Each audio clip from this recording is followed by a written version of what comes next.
Hello दोस्तों, कैसे हैं आप सभी। आशा है आप सभी बहुत अच्छे होंगे। तो आज इस वीडियो में हम बात करने वाले हैं एक नए वैकेंसी अपडेट के बारे में, एक बहुत बड़े वैकेंसी अपडेट के बारे में जो कि आ रही है यूपी ट्रिपल एससी की तरफ से, यानी कि उत्तर प्रदेश अधीनस्थ सेवा चयन आयोग की तरफ से। तो इस वैकेंसी के बारे में पूरी तरह से फुल डिटेल पाने के लिए, इस पूरे नोटिफिकेशन को देखने के लिए, इसमें कितनी वैकेंसीज हैं, कौन कौन बच्चे जो हैं एलिजिबल हैं, कौन सा ट्रेड एलिजिबल है, इन सभी चीज़ों के बारे में जानने के लिए क्या सिलेबस होगा, कौन सा लास्ट डेट है, कब एप्लीकेशन शुरू होगा, ये सब चीज़ें जानने के लिए आप मेक श्योर करें कि आप वीडियो में एंड तक बने रहें। तो चलिए इस वैकेंसी के बारे में हम जानते हैं। और चैनल को अगर अभी तक आपने सब्सक्राइब नहीं किया तो आप चैनल को भी सब्सक्राइब कर लें, जिससे कि आपको AE एग्ज़ाम से रिलेटेड जो भी अपडेट्स हैं वो मिलती रहें हमारे द्वारा। ठीक है, तो आइए देखते हैं इस वैकेंसी में क्या है। तो सबसे पहले तो ये वैकेंसी जो आ रही है वो बहुत करीब 6 साल के बाद आ रही है। तो काफ़ी बड़ी संख्या है, काफ़ी बड़ी वैकेंसी है। तो आप मेक श्योर करें कि आप इसमें ज़रूर से अप्लाई करें। लेकिन आपको इससे पहले देखना होगा कि आप इसके लिए एलिजिबल हैं कि नहीं हैं। तो आप वीडियो को एंड तक देखिएगा। तो यहाँ पे हम देखते हैं विज्ञापन का जो प्रकाशन तिथि है वो 7 मार्च है। और यहाँ जो ऑनलाइन आवेदन है, मतलब जो आपका एप्लीकेशन स्टार्टिंग डेट है, मतलब आप कब से अप्लाई कर सकते हैं, वो आपका 7 मई है। मतलब आप 7 मई से जो है एप्लीकेशन करना शुरू कर सकते हैं। और जो इसका लास्ट डेट होने वाला है वो 7 जून होने वाला है। यानी कि ये अभी 2 महीने पहले ही जो डिटेल है, जो नोटिफिकेशन है वो आ चुका है। और आप सभी इसके लिए रेडी हो जाएं। सभी आप जो है क्या बोलते हैं, मतलब अपनी पढ़ाई को ज़ोरों शोर से शुरू कर दें, प्रिपरेशन में लग जाएं, क्योंकि वैकेंसी काफ़ी अच्छी है।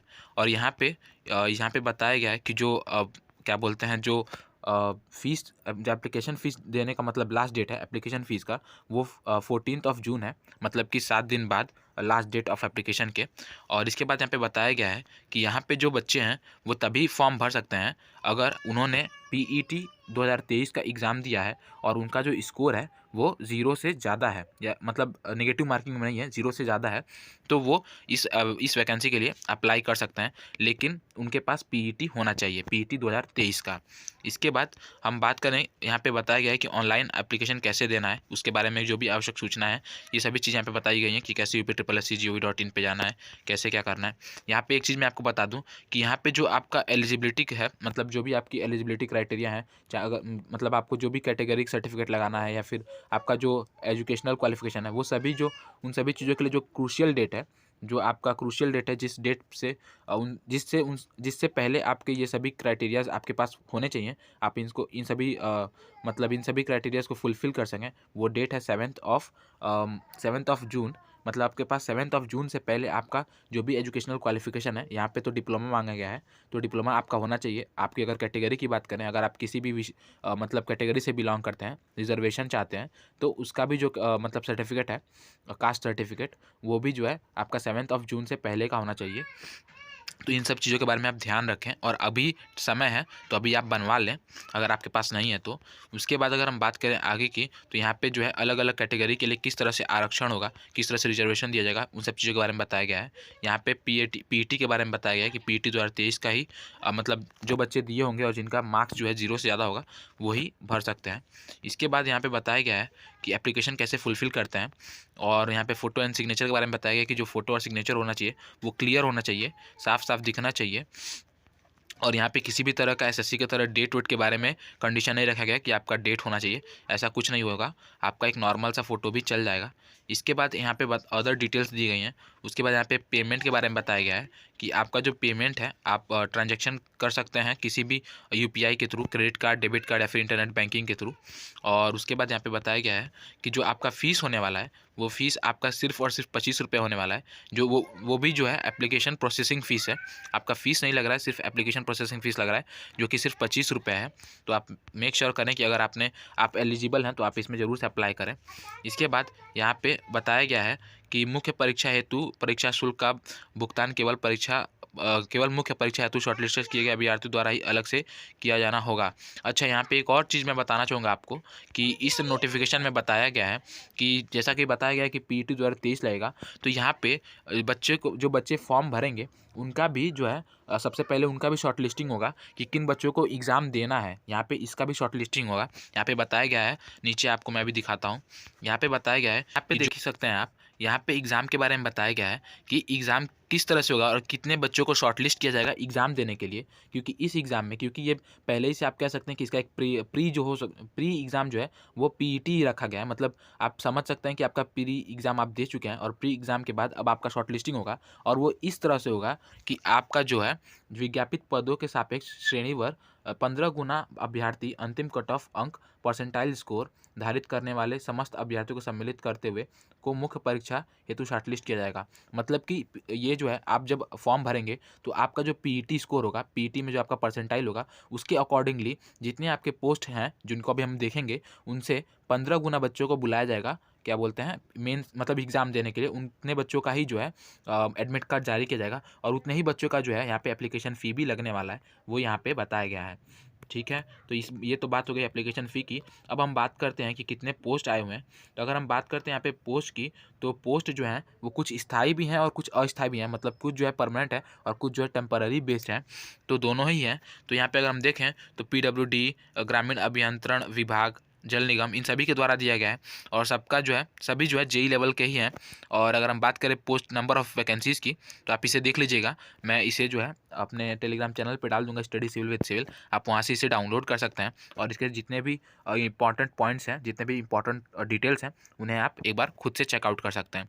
यहाँ पे अगर हम बात करें तो ग्रामीण अभियंत्रण स्थायी विभाग का अगर आप देखें तो यह जो वैकेंसी है वो स्थायी है, लेकिन यहाँ पे जो जल निगम का वैकेंसी है 693 वाला, वो अस्थायी है। तो इस तरह से कुछ जो वैकेंसीज है वो अस्थायी भी हैं और कुछ मतलब अस्थायी भी हैं।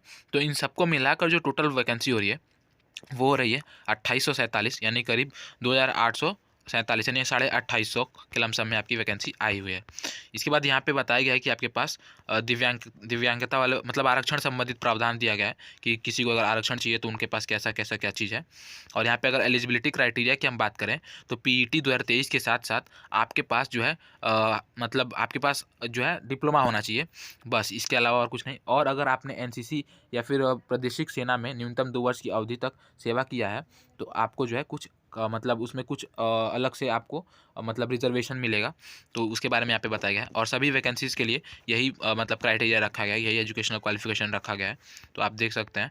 और उसके बाद यहाँ पे अगर हम देखें कि चयन का आधार क्या होगा, तो विज्ञापित पदों की संगत सेवा नियमावली एवं सुसंगत शासनादेशों जिनका उल्लेख विज्ञापन के प्रसार 6-7 में अंकित तालिकाओं में किया गया के आधार पर की जाएगी, जिसके अनुसार चयन का आधार लिखित परीक्षा है। मतलब यहाँ पे आपका जब एग्ज़ाम ही जो है सिर्फ एग्ज़ाम होने वाला है, इसमें इंटरव्यू किसी तरह का नहीं होगा। एग्ज़ाम के बाद जो है आपका जो है चयन किया जाएगा, और वो भी जो बच्चे एग्ज़ाम देंगे उनकी भी जो नंबर है, जो नंबर ऑफ़ स्टूडेंट्स है जो एग्ज़ाम दे पाएंगे, वो भी कितना है, वो भी 2847 इंटू 15 है। और यहाँ पे अगर हम बात करें तो यहाँ पे और भी सारी चीज़ें दी गई जो मैं अभी आपको बताया। 15 मतलब 15 टाइम्स ऑफ स्टूडेंट को लिया जाएगा यहाँ पे एग्ज़ाम देने के लिए, ये सब चीज़ें थी। इसके बाद अगर हम बात करें कि एग्ज़ाम का सिलेबस कैसा होगा, तो यहाँ पे सिलेबस जो है वो आपका सिर्फ और सिर्फ टेक्निकल होगा, जो आपने डिप्लोमा में क्लासेस किए हैं, डिप्लोमा में जो आपने सब्जेक्ट्स पढ़े हैं वही होगा। तो ये सब चीज़ें दी गई थी। इसके बाद यहाँ पे जो है आपका ये दिया गया है कि किस तरह के मतलब आपके जो कहते हैं ना कि फॉर्मेट कैसा होना चाहिए किसी भी सर्टिफिकेट का, तो वो यहाँ पे बताया गया है।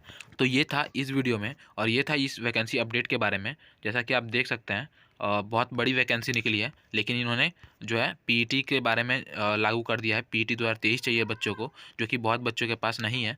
तो देख लीजिएगा, अगर आपके पास है तो बहुत बढ़िया बात है, आप ज़रूर से अप्लाई कीजिएगा। बहुत अच्छे चांसेस हैं इसमें जो है क्या बोलते हैं सिलेक्शन लेने के। तो और इसके साथ साथ मैं आपको ये भी इन्फॉर्म कर दूं कि हम एसएससी जेई 2024 के लिए 90 डेज़ का क्रैश कोर्स चला रहे हैं इस समय अपने इसी चैनल पे। तो आप मेक श्योर करें कि आप हमारे चैनल को सब्सक्राइब करें, जिससे कि आप जो है हमारे इस क्रैश कोर्स में जुड़ सकें। और ये जो क्लासेस होंगी वो ना सिर्फ एसएससी जेई बल्कि यूपी ट्रिपल एससी जेई के लिए भी कारीगर होंगी। तो आप मेक श्योर करें कि आप इससे जुड़ें, जिससे कि आपका अधिकतम से अधिकतम जो है ये हो सके, लाभ हो सके, और आप जो है अधिक प्रभावी रूप से पढ़ाई कर सकें और अपने सिलेक्शन को गारंटीड कर सकें। तो ये था इस वीडियो में। Thank you.